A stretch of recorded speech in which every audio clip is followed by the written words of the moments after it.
আমি জানি এই 2 মাসে বাংলার যা চেহারা হয়েছে, বাংলার সংস্কৃতি, বাংলার সম্প্রীতি, মহিলাদের নিরাপত্তা, গুন্ডা দমন আইনের নামে এবং বিশেষ করে প্রতিবাদীদের, যারা যেখানে প্রতিবাদ করছেন তাদের উপরে অসংখ্য অত্যাচার, অনাচার, কথায় কথায় গ্রেপ্তার, ভয় দেখানো, এগুলো চলছে।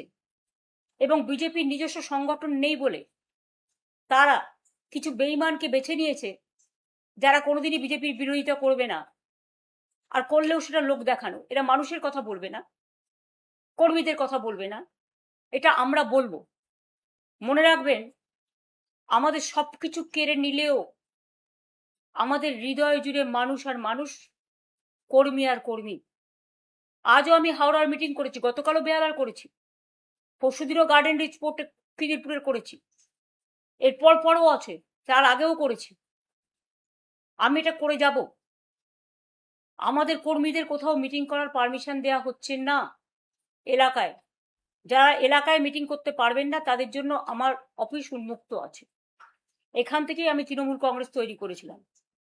এখান থেকেই সারা জীবন আমি 1984 সালে এমপি হওয়ার পর থেকে, এবং তার আগেও আমি যখন ছাত্র রাজনীতি করতাম, আমি এখান থেকেই কার্যালয় চালাতাম। সেদিন যদি করতে পারি, আজকেও করতে পারবো। আজকে কোনো পার্টিকে টার্গেট না করে আজকে আমাদের জোর করে হারানো হয়েছে। একদিন না একদিন তো সব প্রমাণ হবে, প্রমাণ হতে শুরু হয়েছে। এবং সমস্ত এজেন্সি, সেন্ট্রাল ফোর্স, আমি জানি না কোনোদিন না কোনোদিন তো এরা দিল্লি থেকে পাওয়ার থেকেও চলে যাবে। যেদিন দিল্লি থেকে পাওয়ার থেকে চলে যাবে, সেদিন মনে রাখবেন ভয় ইন হয়ে যাবে। আজকে যাদের ভয় দেখাচ্ছেন, ভয় দেখিয়ে আইসি তাদের, আমি সরি, আমি পুলিশের সাথে কথা বলছি, কাজ করেছে, আমার লজ্জা লাগছে। আমি তাদের সম্মান করি, তাদের পরিবারকেও সম্মান করি, তারা একটা ফোর্স। আমি ফোর্সকে অলওয়েজ তার ন্যূনতম মূল্য দিই। কিন্তু যখন দেখি তারা বিজেপির কথায় সবাইকে গিয়ে ভয় দেখায়, এবং আইসি হয়েছে এখন বিজেপির ব্লক সভাপতি, এবং এসপিরা হয়েছে বিজেপির জেলা সভাপতি, তারা এলাকায় এলাকায় গিয়ে এমএলএদের ভয় দেখাচ্ছেন, আমার যারা অ্যাক্টিভ ওয়ার্কার তাদের ভয় দেখাচ্ছেন, সমস্ত মিউনিসিপ্যালিটি ভেঙে দিচ্ছেন ভয় দেখিয়ে, জেলা পরিষদ, গ্রাম সভা জোর করে দখল করছেন, পঞ্চায়েত, এবং গিয়ে বলছেন হয় ওই শিবিরে যাও, বিজেপির কোলে যারা দুলছে, তৃণমূলটাকে ভাঙো, আর তা নাহলে জেলে যাও। অনেকে জেলেও আছেন, কয়েকশো কর্মী জেলে আছে, সংখ্যাটা কয়েক হাজারও হতে পারে। আমি মনে করি যারা জেলের লড়াই চালাচ্ছেন, জেলে গেছেন, তাদের আমি কুর্নিশ জানাই। আজকে যদি সেটিং আমি নিজে করে নিতাম, তাহলে তো এই অত্যাচার আমাদের সহ্য করতে হতো না, আমার পার্টির কর্মীদের, মানুষকে। কিন্তু আমি কোনোদিন আদর্শকে বিকিয়ে খাই না, মূল্যবোধকে বিকিয়ে খাই না, বিবেককে বিকিয়ে খাই না।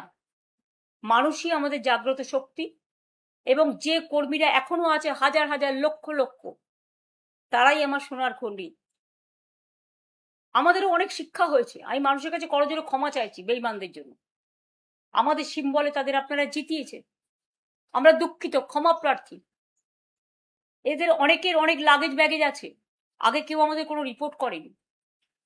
আমি যার সম্বন্ধে জেনেছি আমি কিন্তু অ্যাকশন নিয়েছি, কিন্তু যেটা আমার অজানা, এখন সেই অজানা সত্যিগুলো কোথাও কোথাও আমি জানতে পারছি।